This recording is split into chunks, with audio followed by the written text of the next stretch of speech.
All right, on to lesson 4. We're going to talk about the timeline right now. We've been in this a whole bunch on our keyboard, but now we're going to go up here and we're going to click onto the timeline. That's this button to the right. So find that. And it converts it to the actual timeline of our music.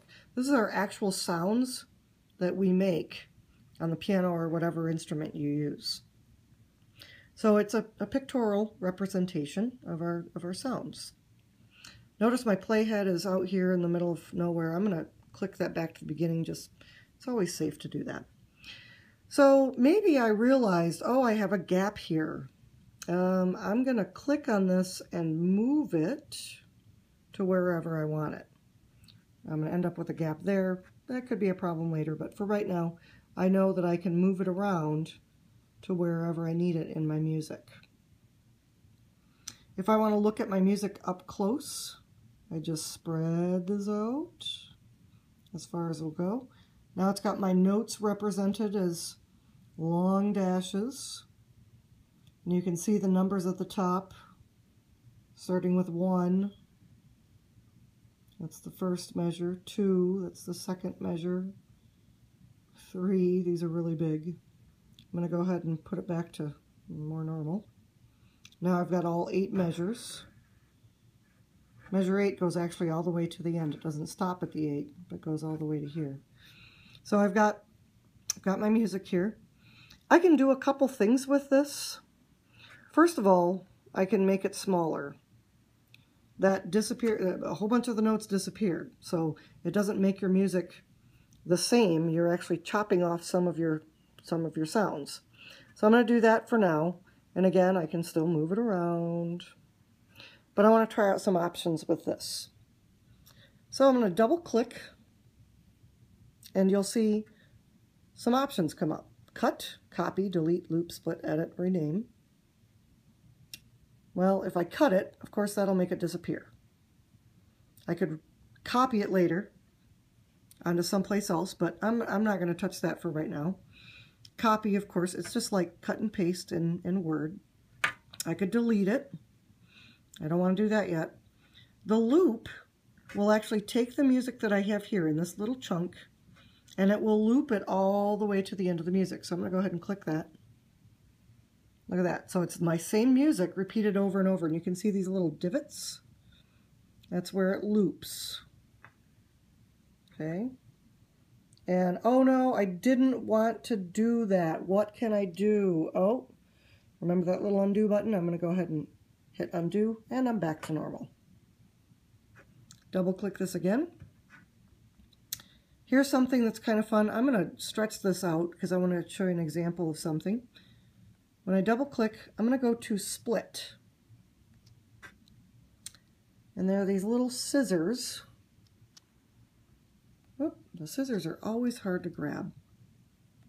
Or maybe it's just me. I'll try to drag these scissors. There we go. I'll drag it right there in the middle. Now that it's there in the middle, this is where I'm going to split it. I take my scissors and I cut it, I split it, and now these are 2 different boxes. 2 different segments of music that I can move around. That can be useful in case you want to insert something in the middle. That's how you split something. I can edit this, and we won't be doing a whole lot of this, but you may find it interesting. When I go into edit, it actually shows my music as little notes. There are my notes. I knew they were there somewhere. So there's that note. So all of these notes are represented here. I can move them up and down to wherever I want them. So maybe you make a mistake on one note. You don't want to have to go back and record everything. If you can figure out which note you want it to be, there's the keyboard, it'll show you. You can see it's moving around. Oh, that's the one I want. So you can edit just specific notes. This, you'd be getting very picky if you do this, but you're welcome to try it. If I get done with that, I'm going to click done, and now I'm back to my original timeline. The rename button, if that is available to you, you can actually name, instead of grand piano, you can name it, you know, whatever you want. Frank. I'm going to name it Frank. So now my grand piano has the name of Frank. I don't know why they have this option, but you can name your stuff whatever you want. It's just kind of fun, I guess. All right, so I've only got one track. This is what's called a track, even though it's split over here. This is all one track. If I want to create a new track, I can come down here to the plus sign, or I can go back to instruments. I'm going to go ahead and click the plus sign down here. And look, the instruments show up. And I've got my choice of instruments. And we haven't gone through the rest of the instruments yet, but let's go back to keyboard. If I make a recording right now, it's going to record on top of what I already have. So let's go ahead, and my playhead is at the beginning. Let's go ahead and record 4 clicks, and then I'll play 2, 3, 4. Now I'm going to start playing. And you hear that other sound, that's my previous recording. I'm not doing a very good job of keeping the beat though, am I? I don't know if I'm going to like this one. Well, I'm going to hit stop. I'm good with that. And hit stop. Now when I go to the timeline, it's going to show me both tracks. So there's track number 1. There's track number 2. They both happen to be grand piano.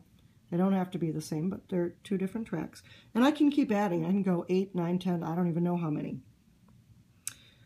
There's one more option that I'm going to show you here before we start on our big project.